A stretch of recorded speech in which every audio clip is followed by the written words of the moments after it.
1100 से अधिक कर्मचारी श्री राम जन्मभूमि मंदिर के उस पूरे प्रांगण में इतने कार्मिक कार्य करते हैं और 1100 से अधिक लोगों के बीच में कुल 8 लोग इस मामले में प्रत्यक्ष और अप्रत्यक्ष रूप से जिनकी भूमिका उस मामले में उपलब्ध साक्ष्य और प्रमाण थे उस आधार पर पाई गई। इसके लिए साधु संतों पर आक्षेप करना,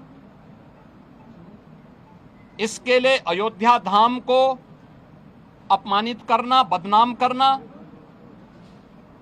श्री राम जन्मभूमि मंदिर को बदनाम करना,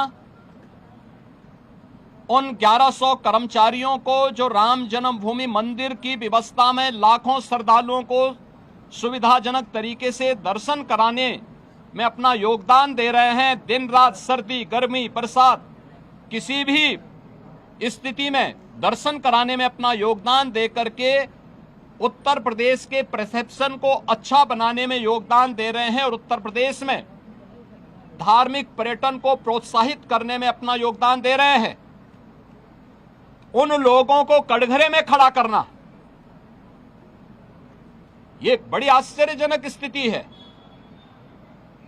और ये आक्षेप कौन लगा रहा है? ये आक्षेप वह समाजवादी पार्टी और वह कांग्रेस लगा रही है, जिन्होंने सदैव राम जन्मभूमि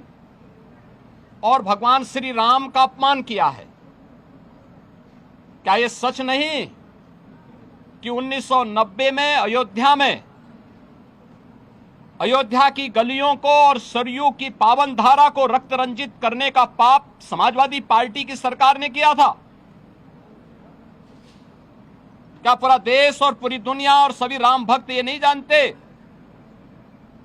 कि इनका ये अक्षम्य पाप जिन्होंने राम भक्तों पर गोलियां चला करके किया था? 5-6 में राम सेतु प्रकरण के मुद्दे पर माननीय उच्चतम न्यायालय में अपना एफिडेविट दाखिल किया था और प्रभु श्री राम और प्रभु श्री कृष्ण के अस्तित्व पर ही प्रश्न खड़ा करके उन्हें मिथक घोषित किया था। वह कांग्रेस और यूपीए से जुड़े हुए दल किस मुंह से अयोध्या में आस्था की आज चर्चा करते हैं? अयोध्या के जिस चढ़ावा चोरी से जुड़े हुए प्रकरण की बात आई थी, सरकार ने गंभीरता से लिया था, क्योंकि आस्था का विषय अयोध्या है। कोटि कोटि सनातनियों की आस्था का मुद्दा था और सरकार ने उस समय भी स्पष्ट कर दिया था कि यद्यपि सरकार सीधे किसी ट्रस्ट में हाथ नहीं डालती, क्योंकि वह ट्रस्ट उत्तर प्रदेश सरकार ने गठित नहीं किया, माननीय उच्चतम न्यायालय के आदेश से वह ट्रस्ट गठित है। इसलिए इस मामले में या तो ट्रस्ट अपील करेगा या फिर माननीय उच्चतम न्यायालय कोई निर्देश देगा तो हम उस कार्रवाई को आगे बढ़ा पाएंगे। लेकिन उस सब के बावजूद इनके द्वारा राम भक्तों को अपमानित करना, भारत की सनातन आस्था पर प्रहार करना, संसद के अंदर समाजवादी पार्टी और कांग्रेस के सांसदों और नेताओं का जो आचरण रहा है, संतों के प्रति जिस प्रकार के आक्षेप वहां किए गए, इस सीधे सीधे सनातन धर्म का अपमान है। भारत के सनातन मूल्यों, आदर्शों और दुनिया के अंदर जो उसके प्रति एक अच्छी भावना बनी थी, उस भावना पर एक प्रकार का प्रहार इन दोनों के द्वारा किया जा रहा है, जिनका आचरण सदैव से सनातन विरोधी रहा है। और मुझे आश्चर्य होता है कि इन दलों के द्वारा जब भाजपा से लड़ने में विफल हैं, मैंने पहले भी कहा,